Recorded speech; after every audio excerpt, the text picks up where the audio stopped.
Export को बढ़ावा देने के लिए सरकार घटा सकती है रुपए की कीमत, लेकिन वाणिज्य मंत्री निर्मला सीतारमण का डीवैल्यूएशन से इनकार। बाजार में सीमित दायरे में कारोबार, आखिरी घंटे में हल्की रिकवरी, बैंकिंग शेयरों की पिटाई, लेकिन मिड कैप शेयर चमके। ब्लैक मनी खुलासे पर इनकम टैक्स विभाग ने फिर दी सफाई, कहा बड़े अधिकारियों को भी नहीं पता होगा खुलासा करने वालों का नाम। सुप्रीम कोर्ट ने पार्श्वनाथ को नहीं दी कोई राहत, 4 हफ्ते में ग्राहकों को 12 करोड़ रुपए लौटाने को कहा। अब आप प्लेन में चढ़ते और उतरते वक्त भी नहीं ले पाएंगे सेल्फी, रेगुलेटर डीजीसीए ने लगाई रोक।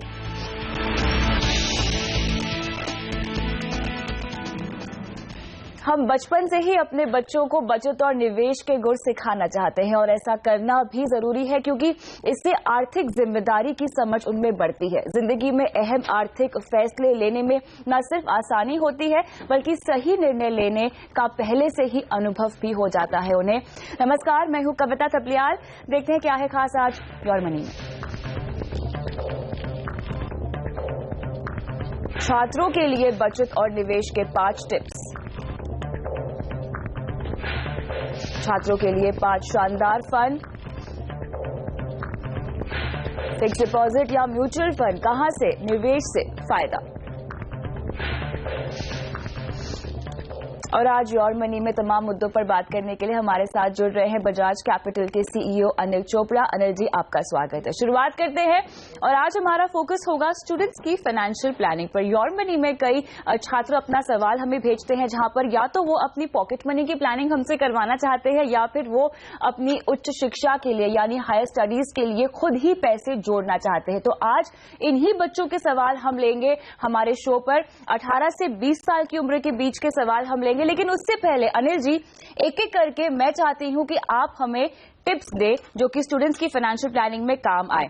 सबसे पहले जो फाइनेंशियल प्लानिंग की सबसे पहली सीढ़ी होती है, जो पहला कदम होता है, वो है अपने आर्थिक लक्ष्य को निर्धारित करना। ये तो बहुत जरूरी है ही, लेकिन अनिल जी, चूंकि हम बच्चों की बात कर रहे हैं तो कई बार उनमें गोल्स को लेकर क्लैरिटी नहीं होती है, नहीं समझ पाते हैं कि short term long term goals क्या होते हैं। और जैसे हम कहते हैं कि रिटायरमेंट आपका पहला गोल होना चाहिए, रिटायरमेंट तो दूर दूर तक उनके जहन में नहीं आता है। तो ऐसे कैसे बच्चे अपने गोल्स को पहचानें और उसके लिए अपनी निवेश की शुरुआत करें? जी देखिए, आपने बिल्कुल ठीक कहा कि 18 से 20 साल की जो उम्र है थोड़ी कच्ची उम्र होती है और उसमें बहुत दूर के जो गोल्स हैं उसके बारे में ठीक से नहीं सोच पाते हैं जो आज का युवा वर्ग है। लेकिन ये ध्यान रहे कि आजकल जो बच्चे हैं वो 1 या 2 ही होते हैं और माँ बाप के लाडले होते हैं, और पॉकेट मनी भी पहले के मुकाबले में काफी ज्यादा मिलती है। जब हम लोग बच्चे थे तो हमें 30-50-100 रुपए मिलते थे महीने के, लेकिन आजकल 3,000-5,000 रुपया मामूली बात है। तो उसमें से अगर कुछ बचा के जोड़ लिया जाए और गोल्स रखे जाए ऐसे कि जैसे अगर आप कॉलेज में हैं तो एमबीए करना है किसी बड़े इंस्टीट्यूट से, या फॉरेन एजुकेशन करनी है, या अपनी शादी के लिए हनीमून के लिए पैसे जोड़ने हैं, या गाड़ी लेनी है 5-7 साल के बाद। तो इस तरह के जो गोल्स हैं जो अगले 8-10 साल में आने वाले हैं, जिसमें आपकी अपनी हायर एजुकेशन हो सकती है, बाहर जाके पढ़ने की आपकी इच्छा हो सकती है, आपके कार लेने की इच्छा हो सकती है, या फिर आप अपनी शादी के लिए भी हो सकता है कि खुद ही प्लानिंग करें कि हम शादी अपनी शानदार करेंगे और उसके बाद हनीमून के लिए स्विट्जरलैंड या यूएसए जाएंगे, उसके लिए हमको 5-8 लाख रुपए जोड़ने हैं। तो इस तरह के तमाम गोल जो आज के युवा वर्ग हैं वो उनकी अगर लिस्ट बना लें और उसकी तैयारी शुरू कर दें जब वो 18 से 20 साल के हैं, तब उनकी आमदनी तो नहीं होती है, लेकिन उनको बीच बीच में जो अपने रिश्तेदारों से, माँ बाप से पॉकेट मनी या बर्थडेज पे गिफ्ट्स वगैरह मिलते रहते हैं, उसको अगर वो जोड़ के सिस्टमैटिकली अगर एक निवेश करना शुरू कर दें तो वो अपना फ्यूचर काफी बेहतर बना सकते हैं। यहाँ पर आपको किसी के ऊपर निर्भर रहने की जरूरत नहीं है, ना ही आपके माता पिता पर और ना ही किसी और पे जो कि आपके गोल्स को, आपके लक्ष्यों को फंड करे। लेकिन आगे बढ़ते हैं, जब आप गोल प्लानिंग करते हैं तो आप महंगाई को अक्सर भूल जाते हैं। इन्फ्लेशन को काउंट करना, उसे कैलकुलेट करना बहुत ही ज्यादा जरूरी होता है। आपको बता दें कि सरकारी आंकड़े जो होते हैं महंगाई के, उससे कहीं ज्यादा असल महंगाई होती है। यहाँ पे हम न सिर्फ घर के बजट या किचन के बजट की महंगाई की बात कर रहे हैं, एजुकेशन इन्फ्लेशन। अनिल जी, आपकी मैं यहाँ पे राय चाहूंगी, महंगाई को अगर हम काउंटिंग करना चाहें तो वो कैसे करें? खासतौर से छात्रों के लिए एजुकेशन इन्फ्लेशन हम देख रहे हैं 10 से 12% की दर से बढ़ता है, जो कि आम इन्फ्लेशन से कहीं ज्यादा है। तो इसके लिए कैसे प्लानिंग की जाए? हाँ, बिल्कुल ठीक कहा आपने। देखिए, ये एक काफी पॉपुलर गोल होता है कि आपने अपने माँ बाप के खर्चे से तो अपनी पढ़ाई कर ली, लेकिन फॉरेन एजुकेशन, हायर एजुकेशन के लिए अगर आप MBA करना चाहते हैं, जो कि तकरीबन 3-4 साल के वर्क एक्सपीरियंस के बाद जाके अगर आप बाहर से कहीं UK से, ऑक्सफोर्ड से या USA से MBA करना चाहते हैं, उसके लिए आपको 30, 40, 50 लाख रुपए चाहिए। तो आपको ये ध्यान रखना चाहिए कि अगर आज कोई स्टूडेंट जा रहा है आपका सीनियर और उसका खर्चा अगर 25-30 लाख रुपए साल का आ रहा है, तो हो सकता है कि 5 साल के बाद जब आपकी प्लानिंग हो तब उसमें इन्फ्लेशन जो आप जोड़ेंगे तो वो नॉर्मल इन्फ्लेशन नहीं होगा जो 5-6% होता है। जो एजुकेशन इन्फ्लेशन है वो तकरीबन 10 से 12% का होता है, क्योंकि ओवरऑल जो लाइफस्टाइल है इंटरनेशनल आपको मेंटेन करना पड़ेगा। इसमें आपको इंटरनेशनल ट्रैवल का भी होगा और दूसरे भी जो तमाम खर्चे हैं, हेल्थ इंश्योरेंस वगैरह, वो सब भी बढ़ेंगे। तो आपको आज के डेट में जितना खर्चा होना है उसमें तकरीबन 10-12% सालाना जोड़ के जो रकम बनती है उससे आप बैकवर्ड कैलकुलेट करें कि आपको हर महीने कितने पैसे जोड़ने हैं, ताकि आप अपनी फॉरेन एजुकेशन या और जो गोल आपके आने वाला है उसकी या तो पूरी 100% या पार्ट फंडिंग कर सकें और पार्ट आप लोन भी ले सकते हैं। बिल्कुल। अगला टिप आपके लिए है कि अपनी बचत की प्लानिंग करें। अच्छा अनिल जी, अगर मुझे पॉकेट मनी मिलती है तो मैं कैसे समझ पाऊं कि इस पॉकेट मनी में से मुझे कितना निवेश करना चाहिए, किस गोल के लिए? एक पॉकेट मनी को अगर हम डिवाइड करना चाहें सेविंग्स और इन्वेस्टमेंट में और हमारे एक्सपेंसेस में, हमारे खर्चों में भी, तो वो कैसे होगा? देखिए, एक तो यह है कि क्योंकि हम युवा वर्ग की बात कर रहे हैं और उनके सामने तमाम जिंदगी पड़ी है, तो वो रिस्क ले सकते हैं अपने दूसरे लोगों के मुकाबले में जो कि रिटायरमेंट के नजदीक हैं। तो काफी हमने देखा है कि ऐसे यंगस्टर्स हैं जो कि बैंक में FD करा के बैठ जाते हैं, या एक और पॉपुलर चीज है जिसको रेकरिंग डिपॉजिट बोलते हैं कि हम हर महीने बैंक में 1000-2000 रुपए RD कर रहे हैं या पोस्ट ऑफिस में RD कर रहे हैं। ये सब जो चीजें हैं ये रिटायर्ड लोगों के लिए हैं, ये उन लोगों के लिए हैं जो कि अपनी एक इनिंग पूरी कर चुके हैं और वो दोबारा कमाने के काबिल नहीं है क्योंकि वो रिटायर हो चुके हैं। जो यंग लोग हैं वो अभी रिस्क ले सकते हैं, उनको चाहिए कि वो इक्विटी म्यूचुअल फंड्स में SIP के जरिए निवेश स्टार्ट करें, और जो पॉकेट मनी मिलती है उसमें से अब आपके सामने 2 ऑप्शंस हैं कि या तो आप उसमें से मूवीज देखें, हर संडे को मॉल में जाएं, अपना मोबाइल फोन चेंज करते रहें और साथ में महंगी घड़ियां खरीदते रहें, कपड़े लेते रहें, परफ्यूम लेते रहें, या आप उसी पैसे में से बचत करें और आपको गाहे बगाहे कभी कभी अपने रिलेटिव से, अपने अंकल से, अपने दूसरे सीनियर से कुछ ना कुछ नगद पैसे मिलते रहते हैं, उसको अगर आप जोड़ते रहें और उसमें से आप SIP अपनी चालू रखें तो ज्यादा बेहतर रहेगा। और आप एक ओपन डिक्लेरेशन दे सकते हैं अपने रिलेटिव्स को कि मेरे को मेरे बर्थडे पे या दूसरे इंपॉर्टेंट फंक्शंस पे, दिवाली वगैरह पे, बजाय कपड़े या परफ्यूम या फोन देने के, गिफ्ट देने के, अगर मुझे कैश का चेक दिया जाए गिफ्ट, तो ज्यादा बेहतर रहेगा, क्योंकि मैं प्लानिंग कर रहा हूं अपने फ्यूचर के गोल्स को पूरा करने की, जिसमें एक एजुकेशन गोल काफी इंपॉर्टेंट है। तो इस तरीके से अगर आप अपनी खर्चे को थोड़ा सा कम करके अपनी जो करंट जो कंजम्पशन है उसको कर्टेल करके अगर आप फ्यूचर अपना संवारते हैं तो ज्यादा बेहतर रहेगा। बिल्कुल। तो यहाँ पर आप चूंकि हम यंगस्टर्स की बात कर रहे हैं, यूथ की बात कर रहे हैं अनिल जी, तो ऐसे में एस्पिरेशंस उनके कई सारे होंगे। साफ तौर से जब पैसे हाथ में आते थोड़ा सा उन्हें अपने शौक पर भी खर्च करना होगा, लेकिन ऐसे में अगर आप थोड़ी सी प्लान्ड एक्सपेंसेस करें तो बेहतर होगा। अपने गोल्स को यहाँ तवज्जो दीजिए। लेकिन आगे चलकर अगला टिप आपको हम बताते हैं कि SIP के जरिए निवेश करने में समझदारी है, क्योंकि आप अभी एक स्टूडेंट है और आपके पास काफी लंबा टाइम होराइजन है, आपके पास काफी लंबी समय की अवधि है। ऐसे में अगर आप SIP के जरिए निवेश करते हैं तो बाजार में आ रहे उतार चढ़ाव का आप फायदा उठा सकते हैं। साथ ही लंबी अवधि का निवेश है तो कंपाउंडिंग का इफेक्ट जो है आपके रिटर्न पर दिखाई देगा।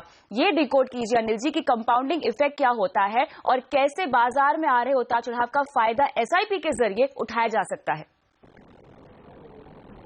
देखिए, SIP जो है वो एक, हम बोलते हैं कि गॉड गिफ्ट है जो एक मैनकाइंड को मिला है कि अगर किसी ने इक्विटी म्यूचुअल फंड्स में निवेश करना है तो हमेशा ये खतरा बना रहता है कि हमने आज पैसे लगाए, अगर कल को मार्केट गिर जाएगी तो हमारी जो इतनी मुश्किल से हमने जो कैपिटल जमा करी है उसमें से कुछ कम हो जाएगा। लेकिन अगर आप सिस्टमेटिक इन्वेस्टमेंट प्लान, नाम ही बता रहे हैं कि सिस्टमेटिक है, इसके जरिए अगर आप अपनी क्षमता के अनुसार 2000, 2500, 3000, 1000, जो भी आप कम से कम 500 रुपए से भी स्टार्ट कर सकते हैं। अनुशासन के साथ आप लगातार लगातार अगर जोड़ते चले जाते हैं तो एक तो आपको मार्केट को टाइम करने की जहमत नहीं उठानी पड़ती और आप बिना उसको देखे, वॉलेटिलिटी को देखे आप कंटिन्यूसली इन्वेस्ट करते जाते हैं, तो तभी आप पाएंगे कि 3, 4, 5 साल के बाद जब आपका गोल आएगा तो आपकी अच्छी खासी रकम जमा हो चुकी होगी। और क्योंकि आपको यूनिट्स पे यूनिट तो कंपाउंडिंग का बेनिफिट मिलेगा, जिसको हम चक्रवृद्धि बोलते हैं, तो उसके भी ये सारे तमाम बेनिफिट्स मिलेंगे आपको, लेकिन इसमें अनुशासन बरतना सबसे ज्यादा जरूरी है। और दूसरी बात यह है, हो सकता है कि आपने 18 साल की उम्र में स्टार्ट किया, 20-21 में आपकी ग्रेजुएशन पूरी हो गई, आपने जॉब स्टार्ट कर दी। जैसे जॉब स्टार्ट करते हैं आप, तो उसके बाद आपकी सेविंग करने की क्षमता बढ़ जाती है, तब आप उसी 2-3 हजार रुपए सिप को बढ़ा के 5-7 हजार रुपए कर सकते हैं और अपने गोल को और जल्दी पूरा कर सकते हैं। तो ये जरूरी है कि आप कंटिन्यूअसली उसको मॉनिटर करते चलें, हर 3-4 महीने में रिव्यू करते रहें और ये कोशिश करें कि कभी भी सिप को बीच में ब्रेक ना करें, चाहे मार्केट में थोड़ा उतार चढ़ाव भी आ जाए उसके बावजूद भी। बिल्कुल, एब्सोल्युटली डिसिप्लिन मेंटेन कीजिए और अपने निवेश को हर साल जितना हो सके बढ़ाने की कोशिश कीजिए। आखिरी टिप आपको हम यही देंगे कि अपने खर्चों का ध्यान रखें, आपकी पॉकेट मनी को पूरा ना खर्च करें, जितना जरूरी है उतना खर्च करें और बाकी पूरे पैसे आप चाहे तो निवेश कर सकते हैं। लेकिन चलिए, इन 5 टिप के बाद बारी आती है आपको कुछ फंड्स के नाम बताने की, जिसके जरिए आप अपने निवेश की प्रक्रिया की शुरुआत कर सकते हैं। तो यहां पर 5 फंड्स हम आपको बता रहे हैं जिसमें स्टूडेंट्स, छात्र निवेश कर सकते हैं। सबसे पहला फंड आपको हम बता रहे हैं यहां पर SBI ब्लू चिप फंड, जिसमें आप निवेश कर सकते हैं। सभी हम आपको लंबी अवधि के नजरिए से ये फंड सुझा रहे हैं क्योंकि ये इक्विटी म्यूचुअल फंड्स है, जितना लंबा आप इनमें रहेंगे उतना आपके लिए फायदेमंद होगा। आपका नजरिया आपको बता दें कि 5 साल से ज्यादा का होना चाहिए। SBI blue chip fund, Axis equity fund, ICICI Pru value discovery fund, HDFC mid cap opportunity और टाटा प्योर इक्विटी फंड, ये सभी फंड इक्विटी ओरिएंटेड फंड है। आपको लंबी अवधि के लिए इनमें रहना है। लार्ज कैप, डाइवर्सिफाइड और मिड कैप कैटेगरी के ये फंड है, यानी बाजार में आ रहे उतार चढ़ाव का जो रिफ्लेक्शन है इन फंड्स की परफॉर्मेंस पर पड़ेगा, लेकिन आपको इससे घबराना नहीं है। आपको इन फंड में से SIP नहीं रोकनी है, आपको बने रहना है और लंबी अवधि के लिए इनमें बने रहना है। तो चलिए, यहाँ पे फिलहाल हमने स्टूडेंट्स के लिए 5 टिप्स तो बता दिए, 5 गुरु मंत्र बता दिए हैं निवेश के, लेकिन फिलहाल वक्त है एक ब्रेक का। ब्रेक के बाद हम शुरू करेंगे स्टूडेंट्स के सवाल जवाब का सिलसिला। बने रहिए हमारे साथ।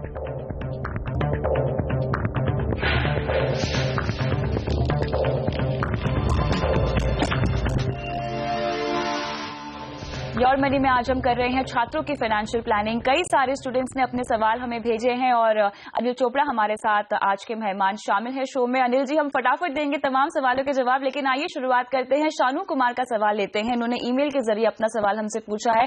18 साल की इनकी उम्र है और निवेश जो है ये शुरू करना चाहते हैं। 12 साल में इन्हें 1 करोड़ रुपए जमा करने हैं। किस लक्ष्य के तहत ये पैसे चाहते हैं उसकी जानकारी तो हमारे पास नहीं है, लेकिन SBI ब्लू चिप फंड में शायद 500 रुपए का निवेश कर ही रहे हैं। साथ ही SBI मिड कैप में भी इन्होंने SIP के जरिए निवेश की शुरुआत की है और 1000 रुपए इसमें ये निवेश करते हैं। शानू हमारे साथ फोन लाइन पर नहीं है, लेकिन चलिए, इनके फंड्स कैसे हैं और चूंकि लंबा नजरिया है तो क्या इन फंड में रहना चाहिए या नहीं, ये पूछते हैं अनिल जी से। अनिल जी, बहुत अच्छी बात है। शानू 18 साल के हैं, पढ़ाई कर रहे हैं, शायद अपनी पॉकेट मनी से ही ये निवेश कर रहे हैं। इन्हें बनना है करोड़पति 12 साल के बाद। क्या बन पाएंगे इन तमाम फंड्स के जरिए? देखिए, एक बहुत अच्छा उदाहरण है यंगस्टर्स के लिए कि कितनी जल्दी आप उम्र में आप अपने स्टार्ट करते हैं तो उतना ही ज्यादा बेनिफिट आपको मिलता है, क्योंकि पावर ऑफ कंपाउंडिंग जैसे जैसे गोल के नजदीक आते हैं तो तेजी से काम करती है। लेकिन यहाँ पे ये बताएं कि करोड़पति बनने का सपना तो हर एक यंग इंडियन का होता है, लेकिन उसको कैसे पाना है उसकी थोड़ी सी हमको उसकी गहराई में जाना पड़ेगा कि कितना अमाउंट जोड़ना पड़ेगा, कितने साल तक, और क्या रिटर्न हम एक्सपेक्ट कर रहे हैं मार्केट से, ताकि हम अपने गोल के नजदीक पहुंच पाए। तो हमने ये पाया कि अगर ये 1,500 रुपया ही जमा करते हैं तो साल का हुआ 18,000 रुपया। तो अगर ये 12 साल भी जमा करेंगे तो अपना इनका होगा 2,16,000 रुपया। और अगर उसमें 14-15% की रिटर्न भी अगर आ जाती है, जो कि सारे एक्सपर्ट्स मानते हैं, तब इनकी कुल जमा रकम बनेगी 16.5 लाख रुपया, जो कि इनको लग सकता है कि बहुत ही कम है इनके लक्ष्य के 1 करोड़ के मुकाबले में। लेकिन इनको निराशा होने की बिल्कुल जरूरत नहीं है, निराश होने की, क्योंकि अभी तो ये यंग हैं और अभी इनकी पॉकेट मनी कम है। जैसे जैसे ये अपनी पढ़ाई पूरी करेंगे और अपनी जॉब मार्केट में आएंगे, एम्प्लॉयमेंट मिलेगा इनको, तो ये एकदम से अपनी इस रकम को बढ़ा सकते हैं। हमने ये हिसाब लगाया कि अगर ये 9,000 रुपए हर महीने जोड़ें तो ये 1 करोड़ के करीब पहुंच सकते हैं अपने 12 वर्ष के लक्ष्य में। तो जल्दी से जल्दी इनको अमाउंट को बढ़ाना पड़ेगा। हो सकता है कि आगे जाके जब इनकी आमदनी बढ़े तब ये बढ़ा के उसको 10-12 हजार रुपए भी कर दें, लेकिन अभी ये निवेश करते चले और जैसे ही इनकी क्षमता बढ़ती है, ये एजुकेशन खत्म करके अपनी जॉब स्टार्ट करते हैं, इनको अमाउंट बढ़ाना पड़ेगा। तो नहीं तो 1 करोड़ कलेक्शन को आगे खिसकाना पड़ेगा। चलिए, यहाँ पे कुछ फंड्स भी आपको हम रेकमेंड कर रहे हैं। शानू Axis equity fund, HDFC mid cap opportunity, Tata pure equity fund और ICICI Pru value discovery fund. Diversified mid cap और लार्ज कैप का आपको हम मिश्रण दे रहे हैं। लंबी अवधि का नजरिया है, इन तमाम फंड्स में बने रहे। और जैसा अनिल जी ने कहा है, आपको अपना निवेश बढ़ाने की जरूरत है शानू। तो जब भी आपसे बन पड़े, आप अपने निवेश को बढ़ाइए। आपको अगर करोड़पति बनना है तो 9,000 रुपए हर महीना आपको निवेश करना होगा। आगे बढ़ते हैं, अगले दर्शक हमारे साथ फोन लाइन पर है और इनका नाम है योगेश। 20 साल के हैं ये। हाय, गुड इवनिंग योगेश, आप पढ़ाई करते हैं, क्या पढ़ रहे हैं? यस मैम, बीकॉम कर रहा हूँ, सेकेंड ईयर में। बीकॉम कर रहे हैं, सेकेंड ईयर। बताइए, आप किस तरह की फाइनेंशियल प्लानिंग करवाना चाहते हैं आज? मैम, मेरे को SIP में इन्वेस्ट करना है मैम। ओके। और मैम मैं 5,000 मैं पर मंथ इन्वेस्ट कर सकता हूँ मैम। 5,000 रुपए आप क्या काम भी करते हैं या पॉकेट मनी से बचा रहे हैं? यस मैम, मैं कोचिंग देता हूँ छोटे बच्चों को। आप कोचिंग भी देते हैं? Yes ma'am. चलिए, बहुत सराहना करते हैं आपकी इस बात की। 15 साल के लिए आपको SIP करनी है और अपने निवेश को आप बढ़ाएंगे भी ना योगेश? फिलहाल 5,000 रुपए लेके जैसे जैसे आपकी आय बढ़ेगी वैसे वैसे आप निवेश को भी बढ़ाएंगे?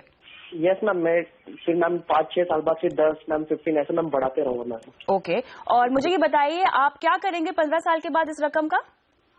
मैम वैसे डिसाइड तो नहीं किया मैम, वैसे घर खरीदना चाहता हूँ मैम। घर खरीदना चाहते हैं तो घर की कोई वैल्यू फिलहाल आपने डिसाइड की है? नो मैम, उस टाइम का रेट नहीं पता चल सकता है ना मैम। ठीक है, ठीक है। आपके पास FD भी है योगेश? यस मैम, मेरा 80,000 का FD है मैम SBI में। ओके, कितने साल की FD आपने करा रखी है? मैम 1 साल की करा के रखी है। कब की है ये? मैम 6 मंथ पहले की थी मैम। ठीक है, चलिए, आपने 6 महीने पहले ये FD करा रखी है, साथ ही 5,000 रुपए निवेश कर सकते हैं। 18 साल की उम्र है, कोचिंग के जरिए आपने ये कमाई की है और इसको आप निवेश करना चाहते हैं। क्या होनी चाहिए योगेश आपकी रणनीति? देंगे सवाल का जवाब इस छोटे से ब्रेक के बाद।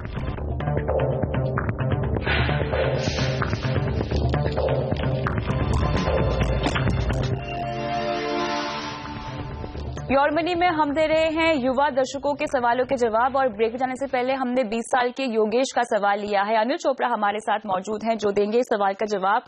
अनिल जी, यहाँ पर आई एम श्योर आपको भी अप्रिशिएट करना होगा योगेश को, जो कि 20 साल की उम्र के हैं और पढ़ाई करते हैं, साथ ही कोचिंग भी करते हैं बच्चों की और उसके जरिए ही पैसे इकट्ठा किए हैं इन्होंने और निवेश करना चाहते हैं, घर खरीदना चाहते हैं 15 साल के बाद। फिलहाल इनके पास सिर्फ FD है 80,000 की और आगे चलकर मेरे ख्याल से ये अपने निवेश को बढ़ाना भी चाहेंगे। इनकी अप्रोच क्या होनी चाहिए? 15 साल का नजरिया है, कौन कौन से फंड आप इनको रेकमेंड करेंगे?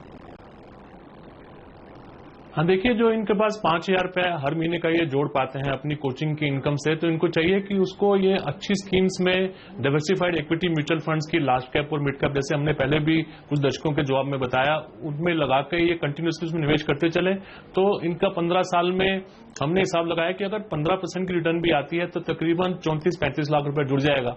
इसके अलावा जो उन्होंने 80,000 रुपए बैंक की FD में रखा हुआ है, अभी बहुत यंग है और बैंक की FD जो है वो इनके लिए सुटेबल ऑप्शन नहीं है, क्योंकि उसमें मुश्किल से इन्फ्लेशन भी बीट होता है। तो उसको भी चाहिए कि जब वो मैच्योर हो तो उसको वो सिस्टमेटिक ट्रांसफर प्लान के जरिए उसको भी इक्विटी म्यूचुअल फंड में अगर शिफ्ट कर देते हैं तो वो भी बढ़ के 4-5 लाख रुपया हो जाएगा 15 साल के बाद। तो उनके पास 40 लाख रुपया हो जाएगा। ये घर भी ले सकते हैं छोटा सा उस वक्त, या अपना कोचिंग इंस्टीट्यूट अगर उन्होंने खोल के पूरे बिजनेस को एक्सपैंड करना है वो भी कर सकते हैं। और आगे चल के जब अपनी पढ़ाई पूरी कर लेंगे और अपनी कोई जॉब वगैरह करेंगे तो जैसे जैसे इनकी इनकम बढ़ेगी, इनको चाहिए कि ये और अपने सिप्स के अमाउंट्स को बढ़ाएं।